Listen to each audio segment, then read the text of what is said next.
it's so hard to become a Christian. And somebody else asked me if I was a Calvinist. I says, no, I'm Scottish. I cried for the first time ever in front of other men and became a pastor with the City Mission in Edinburgh. And then I backslid. Principling schools was like my tent making, and bought a one-way ticket to Thailand, Tanzania, Shanghai, Borneo, Beijing, Vietnam, Felixstowe. Out of the blue came this invitation from River of Life, Felixstowe, for an interview as lead pastor. My wife said, where's Felixstowe? And I said, I'll Google it.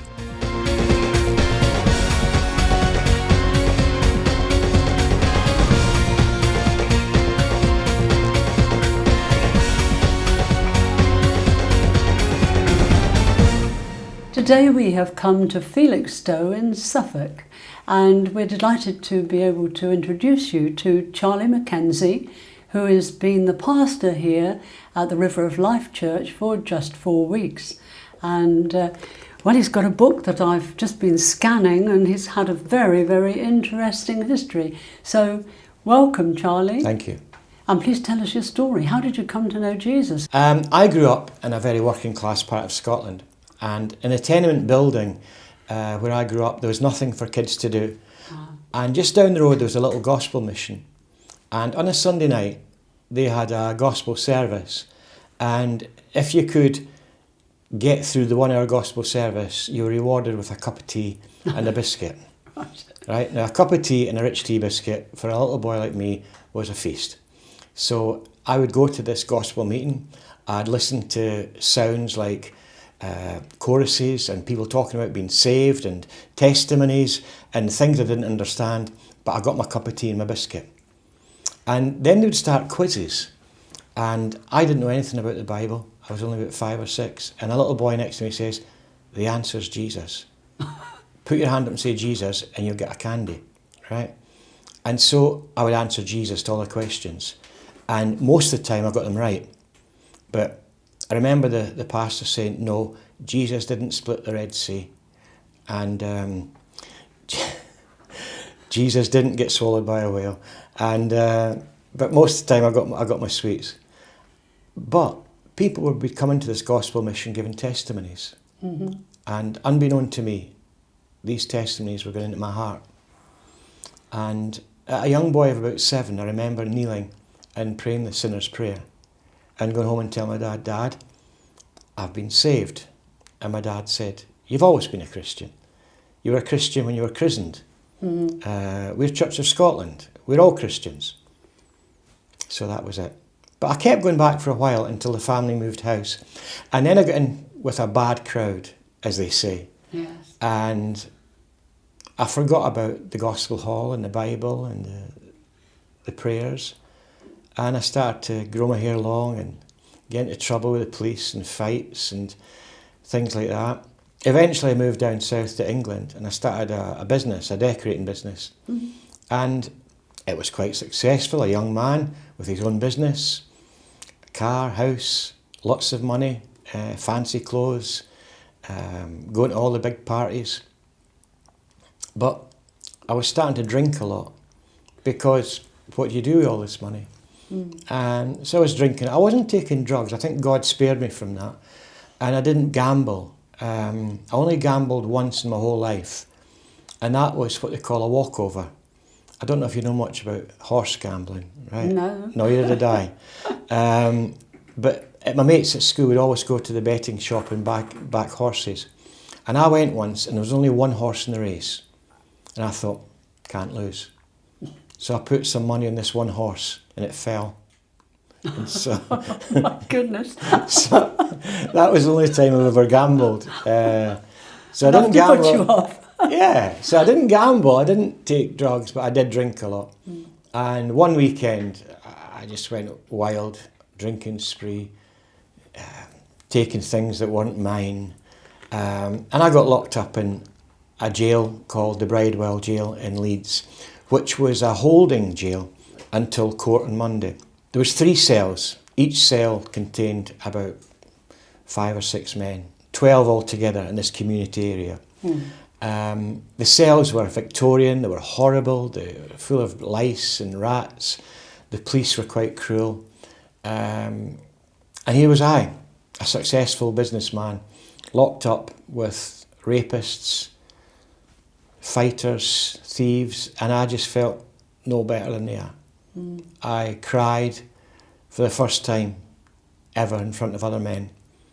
And I just felt so depressed. I thought, my life cannot get any lower than this. And so it was until the Sunday morning. I'd been 2 nights. And on the Sunday morning, a man came along from Leeds City Mission. And he said he wanted to talk about Jesus. Well, you can imagine 12 men locked up for a weekend, frustrated, right? And they've had their liberty taken from them. And a man wants to talk about God. You can imagine the response he got. It wasn't good. The language was filthy. And I was one of the worst. Now I was talking things about, what about evolution? And, because in the past I'd been searching for God. I just didn't know it was God I was searching for. And I'd tried socialism, communism, Taoism, Buddhism, every ism you can think of, and no answers. And so when this guy came in, I was shouting things at him and trying to show off in front of this group. Every time I tried to catch him out, he would open his John's Gospel and read a verse. And it disarmed me. And I wasn't ready for that. Right. When he was leaving, I asked him very quietly, can I get one of your little books? And he says, oh, you mean a John's? Shh, just give me one of your books, right? And so I took his John's Gospel and I read it that night. I didn't sleep. I read the Gospel all night. And when I woke in the morning, I maybe got about half an hour's sleep, slumber. When I came round about 6 in the morning, I felt excited. I felt joy. I felt things that I shouldn't be experiencing in a jail like this. And I knew something had happened in my heart, but I had no idea what. Yeah. It was very, very strange in a good way. I got released on Monday. They bailed me out to appear in court in a few weeks' time. I got released and I thought, I've got to find this place where this man came from. It took me 3 days to find him. I went round every church in Leeds City Centre. I went to the Methodist church and said, I want to be a Christian. And they said, are you a Methodist? And I said, no. Are your family Methodists? I said, no. Then, sorry. I went, oh. I went to Catholic church. I said, hello. They said, hello. Nice little priest there. Nice guy. Hello, mate. I want to be a Christian. Have you had your first communion? What's communion? No, I'm sorry, we can't help you. Anglican church asked me if I was confirmed. And somebody else asked me if I was a Calvinist. I said, no, I'm Scottish. Yes. And I couldn't find it. I thought, boy, it's so hard to become a Christian. And eventually I was walking past a sign that says, Leeds City Mission, interdenominational, above a butcher's shop. And I didn't know what interdenominational meant, but I recognised the Leeds City Mission part. So I went up there. Now, to put you in the picture, I've got long hair down to my shoulders. I'm not bald like I am now, right? Long hair, big furry jacket.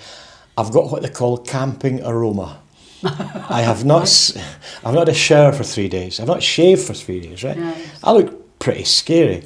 And I've got platform-soled boots, so I looked over 6 foot. And I went up to this office and I knocked the door. And a little man called Dr. Kopak came to the door. And I says, I was in jail. I think I want to become a Christian. And he looked at me and he smiled and he said, you're Charlie. We've been expecting you. My mouth dropped open. I didn't know what to say.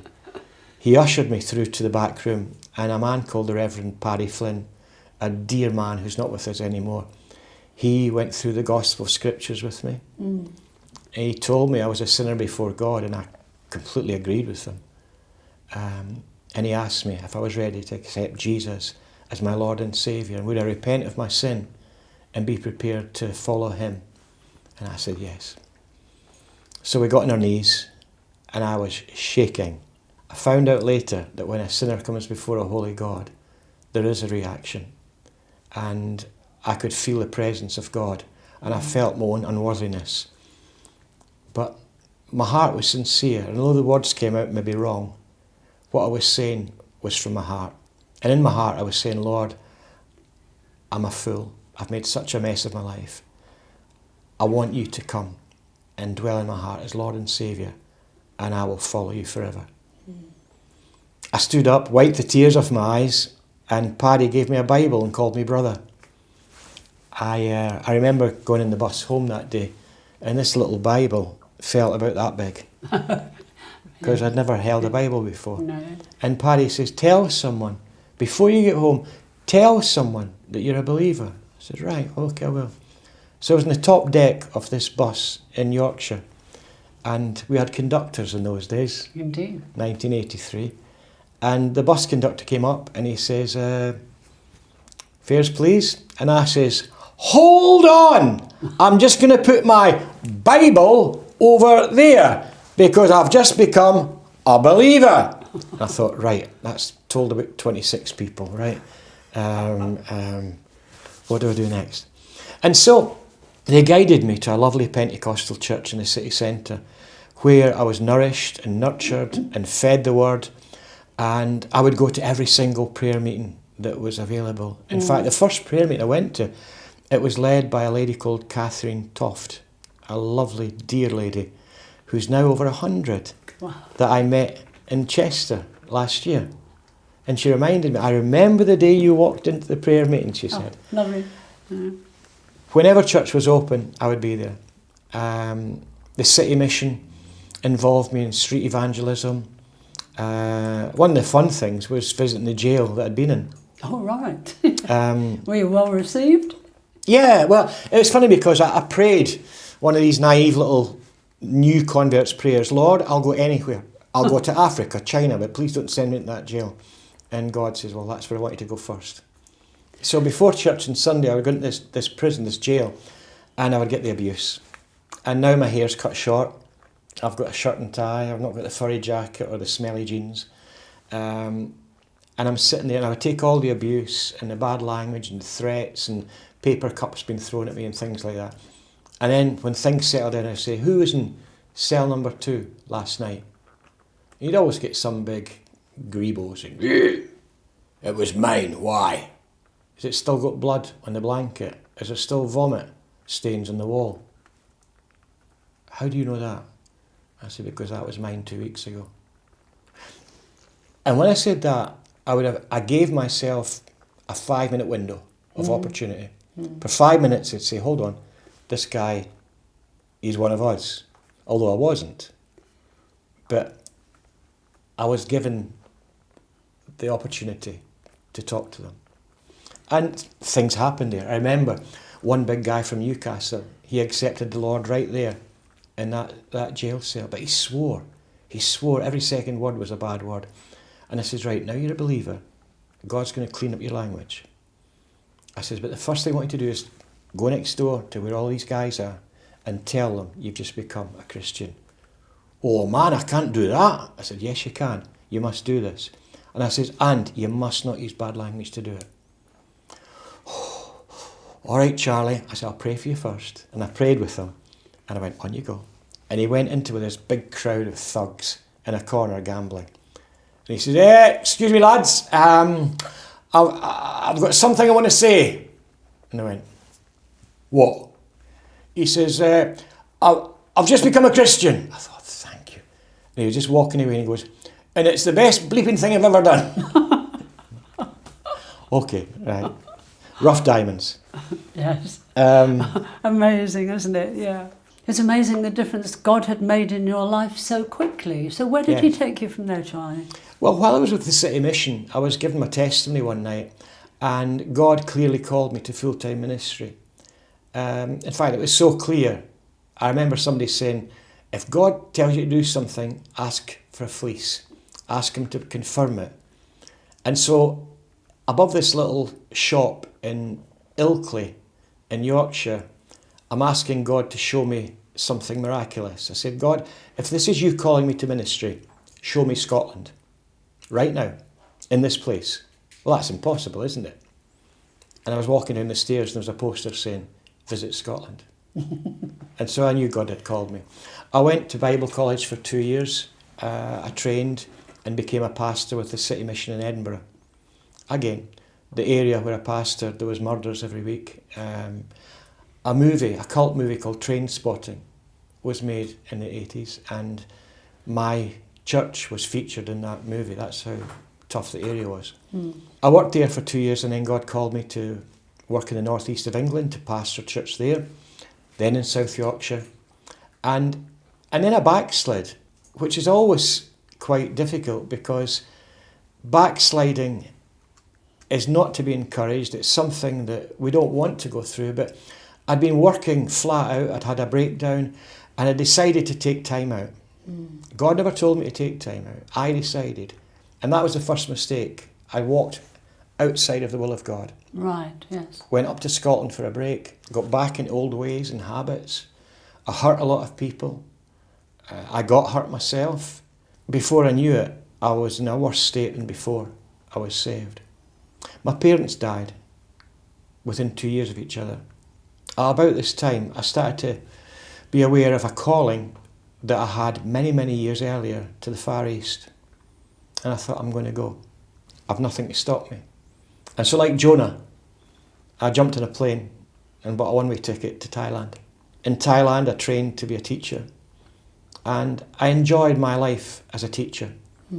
And I was still a believer, because, you know, even when you backslide, God doesn't leave you. No, that's right. You know, and I was aware of this, but I was also aware that I'd walking out of his chosen path. One Christmas in Thailand, I was teaching in a school, and the principal says, "You're a believer, aren't you?" And I said, well. She says, "You are. Come into my office." And in her office, there was a group of guitarists and children, and they were singing Christmas songs in Thai. And then the daughter of the pastor sung a song in tongues, and the hairs on my neck went up, and I don't know why. And afterwards, the principal, who was a Christian, she said, "That was for you." I said, what does it mean? She says, "I'm not sure, but God is saying it's time to go back." I said, "I know exactly what it means." And so within a few months, I was offered a position in Tanzania, and I phoned up the local Elim pastor in Tanzania and said, "I'm a Christian, I'm a pastor, I've been backsliding, but I'm coming back to the Lord. Can we meet?" He met me in Tanzania, and I began to teach and preach in the Elim Pentecostal churches, and also I became principal of the international school in Tanzania. And from then, my life became an amazing journey of principalling schools and pastoring churches. Principalling schools was like my tent making. Yes. It allowed me opportunities to pastor churches that could not afford to pay me. Of course. I met my wife in Shanghai, where I had bowel cancer in Shanghai. I went through a very, very painful surgery. And about a year later, I met Jasmine in a language school. And we became friends, and eventually we realised that we loved each other. So from Shanghai, we moved out to Borneo, and we worked in schools in Borneo. And then up to Beijing to principal a school there. Jasmine was the Mandarin teacher, I was the principal, and we were involved in the Christian Community Church in Beijing. And then after that, we moved to Vietnam. And for the last 6 years in Vietnam, I've been principal of 3 schools and the pastor of All Nations Christian Church, International Church. We started that church with 12 people, it's now got over 100. And that more or less takes me kind of up to date. Well, that's amazing. I mean, all that travel and all that experience. Yeah. How come you're now here in Felixstowe?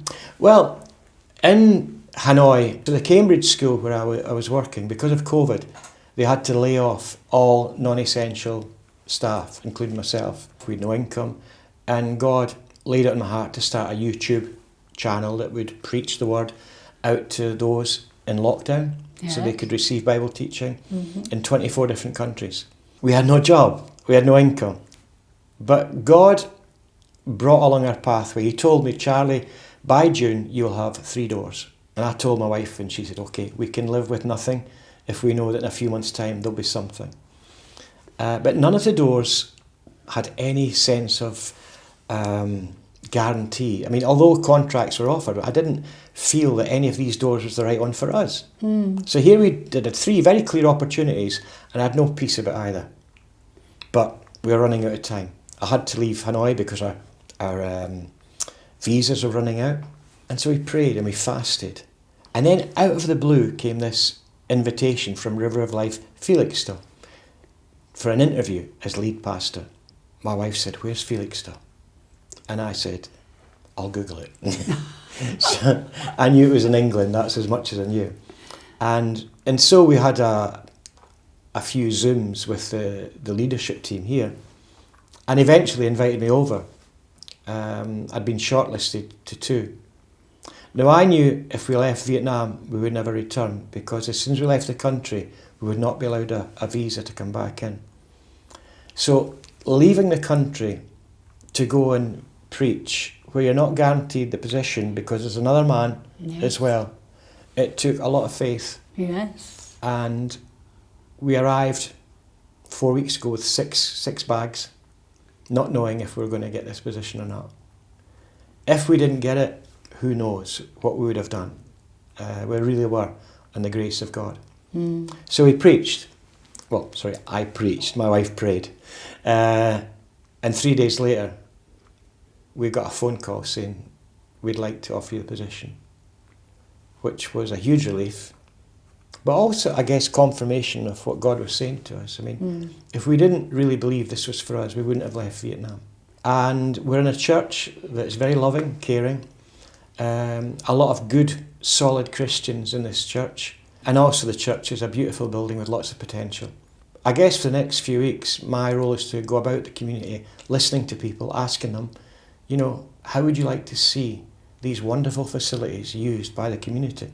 I've got the police coming down here in 2 days to talk to me about how they can help. Yeah. Yes. I said to the community officer, Rachel, I said, Rachel, you must know groups, vulnerable groups, groups of young people that hang out in the streets, you know. You must know groups that could benefit from these premises, you know.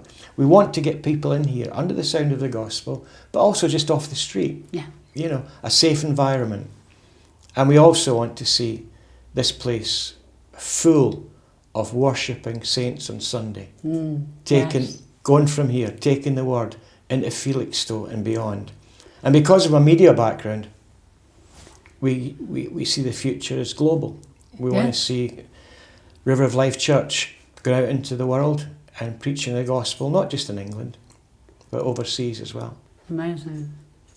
Well, I know in the past that this church has had a great ministry into the people coming in on, the ships because of the port here. Yes. Yeah, that's tremendous. So maybe you'll get back doing that. Well, that's interesting because my wife is Chinese and she's an excellent cook, and we've got a big cafe here. It's not being used. Quite. And one of the things I want to do is get down to the container base and talk to the guys there and say, look, you're Chinese, my wife's Chinese, she's the best cook in the world, right? If we were to put on a Chinese menu once or twice a week, would you come?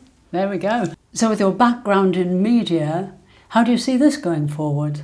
Every week I do a segment called the A to Z of being me. And we're going through the alphabet, obviously. This week we were in a beautiful town called Colchester, and I was doing the A to Z, and it was L for lost things. And we looked at the castle, and we looked at some Roman foundations. And the application was, just because it's old doesn't mean it's irrelevant. Then we spoke about how relevant the Bible is. Yes. In a day where people are trying to pull down statues and erase the past. So I mean, these little snippets, they're really, really up to date, and they're really applicable in the way the world is at the moment, right? So the YouTube channel it's vibrant, it's full of 3 to 10 minute segments.